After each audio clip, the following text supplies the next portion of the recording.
Welcome to the Hollywood Scholar. I'm Jed Morgan, and after the sheer gargantuan of Spider-Man No Way Home closing out 2021 in spectacular fashion when it came to theaters, box office, and Hollywood as a whole, 2022 has opened up with a whimper, a very solid sounding whimper. We've got this article from Bounding into Comics talking about Jessica Chastain's all-female ultra-progressive The 355 bombs in theater, a sign that woke messaging is dead. And I've seen them blaming the coup in certain instances why this failed, but how can you blame the coup for any exterior factors beyond the quality of the movie when something like Spider-Man is able to top chart, I think it just broke top 10 highest grossing films of all time, highest grossing Sony film. It crossed 1.5 billion. It is just blowing everything out of the park. But Omicron variant killed a feminist movie. And a comment from Odin from Odin's Movie Blog was really good, where he said, this isn't about that it's a female-oriented spy film. We have had those in the past, and we've had good ones in the past. This isn't about that. It's that they approach the story from that perspective first. It's like, oh, I want female James Bond. All right, cool. What are the characters? What's the story? I'm a female James Bond. Okay, cool. What's the plot? Female James Bond. You got to think past the initial political agenda and create a film like that. If it's just like, hey, I've got this great idea, and I think it would be best to service this idea with an all-female cast. Cool. Not an issue. But you got to think about things beyond just your initial response. Like when I'm writing my books, my initial thought was portraying mental illness, suicidal tendencies through someone who physically cannot die. That was one of the first ideas I had surrounding it. The other was just Greek mythology in modern day. So those two ideas, I couldn't just do that over and over again and have no story beyond that. I had to individual characters. What are their arcs? How do they connect? Do they contradict the overall message? Okay, that's fine, as long as they do it in these ways. And it's just, you got to put a lot more in-depth thought into it than, oh, my feminist James Bond. It's got to be a lot more to a story than just the initial idea. And that seems to be what a lot of Hollywood is going away from recently. With all these woke movies, the initial idea of the woke aspect of it seems to be the entire thought process of the entire creation. It's like, all right, we got to dangle some stuff around this idea so it kind of, resembles a story almost. But you got to do a lot more work into that. You can't surround a whole story on one idea and not expound on it with myriad of other ideas. The all-female ultra-progressive 355 has hit theaters, and it's already destined to end up as an other lackluster action flop. And the same as the Matrix Resurrections. Yeah, like it made like $300,000 its opening night or something like that, and I think it's at from what I saw 4.5 million now, which is really with conflicting reports on the budget of it. But any of the box office or any of the budget numbers that we have, it's not gonna break even, not any way. Based on a very loose connection to a supposed female spy during the American Revolution, yeah. That's a very thin connection, and I bet she Googled female spies, and the 355 came up, and that was like the extent of her research. The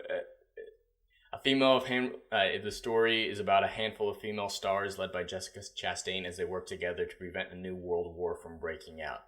Oh, that's the face of a hero. I don't know what that expression is, but that's kind of fun. Not the best or most unique premise in the world, and that's clearly evident in the mainstream critic scores, which are abysmal. Which is very interesting to see that a lot of the critics aren't liking either, and the normally woke news sites aren't praising it blindly as they do many other stories like this. Maybe people are starting to realize that you got to give the fans what they want, evident in the just sheer success of Spider-Man No Way Home. Maybe there's some, opening eyes creeping into the industry and the access media when it comes to stuff like this, because even woke critics are hating this. So that's just an interesting side effect of this whole situation that I definitely like to research more and see what is actually causing that. However, put the story aside, and the question is why the 355 started out so poorly, and will no doubt end in its theatrical run without having made enough money to recoup its own budget. It's all about the progressivism, baby. That's kind of funny. Very tiny women beating up huge, gigantic men with no effort. Check. Stupid male characters who fall for simple sexual tricks employed by women. Check. Male security guard getting beat up for doing his job just despite the patriarchy. Check. Interracial for absolutely no reason relationship. Check. Good power hero shot for all the leads. Check. Oh god, that seems like a brilliant movie. Cheers to all them. That seems like the greatest movie of all time. I can't believe people aren't liking this. God, that sounds awful. And the audiences are sick and tired of it. Yeah, ever since Ghostbusters 2016 that really started this trend. No one wants to see shit like this. Ugh. Even the Guardian claims simply replacing male action figures heroes with women and then standing back waiting for applause isn't quite enough. Fuck, the Guardian said that? Fuck, I can't believe they were allowed to publish that. That's actually what we've been saying for years here on YouTube in this sphere, is that just simple gender change and then just, oh, I'm so awesome. Oh, please listen to my virtue signal. I'm a good person. That isn't enough. You just have to write stories well, which is why one of my favorite movies of the year was Last Night in Soho, which, taken on by a different director and different writers, they could have just said, ooh, females get sexually assaulted, and that's bad. Look at me, I'm virtue signaling, please love me. But no, Edgar Wright put in a ton of work into making it a complex story with complex characters, and blew any such rival or similar stories out of the park in recent years. And so, yeah, it's not enough. You can replace male action heroes with women and it worked out, but I've never seen it. And it's because the reasons why. They're just sitting back waiting to get applause for their virtue signal. And that's not any sort of starting point for a creative endeavor. The issue is not whether the 355 is woke or unwoke, entertaining or boring. None of that matters because audience gave up before the movie even made it to cinemas. 2021 was the year that broke the back of the leftist culture. Yep. And 2020 would be the year that determines whether the left stays its course or doubles down as usual. I feel like it's going to be kind of split, like Disney's going to double down. Oh, I have no doubt that Disney's going to double down on leftism. But other companies like Universal maybe start to turn around. Warner Brothers, I think, will stay the course for a little while, but eventually come around. Disney's going to be the last to the party.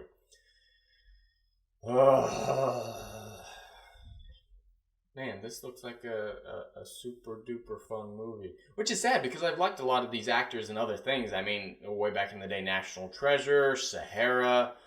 They've all been great, and it's sad to see something like this just fall apart from its very conception, let alone its execution.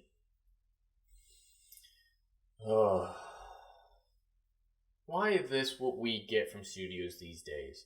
Why can't we just get good, compelling stories like they used to give us, where plot came first and creativity was something that was heralded and applauded versus just virtue signaling? When virtue signaling is all that a creative endeavors to achieve, you're not going to have anything worth watching. Couple that with studios constantly blaming fans with labeling them with racist, sexist, bigots, and homophobic, transphobic, it's easy to see where this is going. Yeah, and yeah, if someone doesn't like your property and you immediately start calling them names like these devastating names that 20 years ago actually meant something because they don't anymore and were signs of very, very vile and evil people. But now it's just like, oh, you didn't like Last Jedi? Oh, you're these things. It's like, no, I have these very thought out, constructed reasons why the script was bad for these reasons, and it's very thought out and logical in its execution of my argument for why I didn't like this movie. No, you hate women. It's like, whoa, I can dislike a movie without hating women. They're not connected things. And yeah, you're just going to further divide your fans from you, and things like this, the 355, will be the result of it, where people just won't go to the theater because they don't want to have an opinion on this that they get yelled at for. It's a no-win scenario for fans, so why would they try to even broach the subject of being involved in this situation?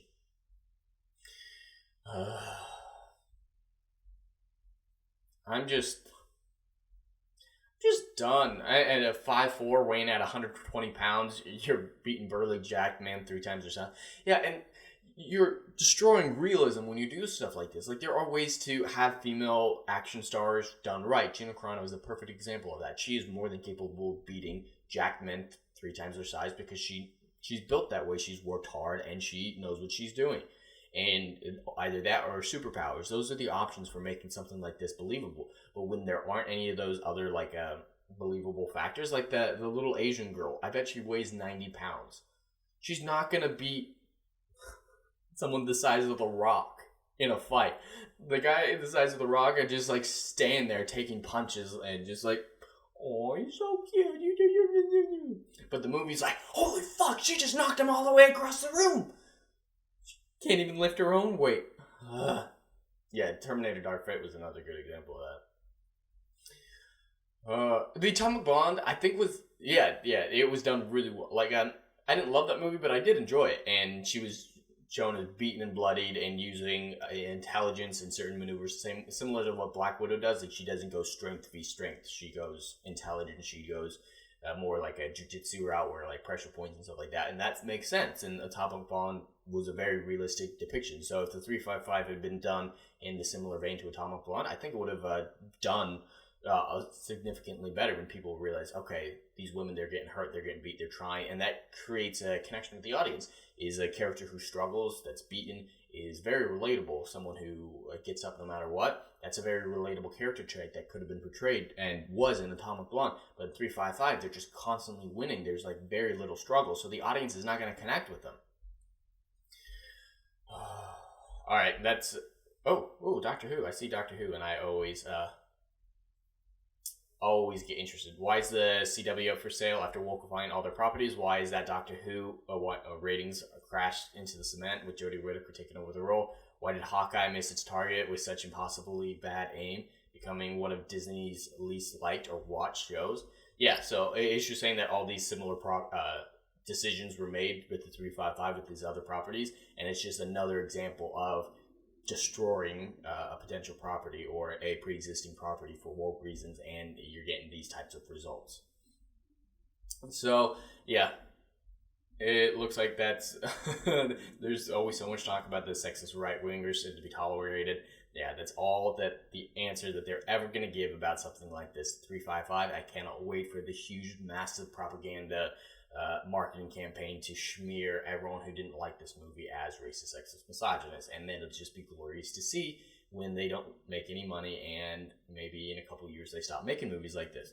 But that's still a ways down the road with a lot of these companies, especially Disney. But that's all I have for today. So if you could please like, share, and subscribe, I will see you on the next video. Anon.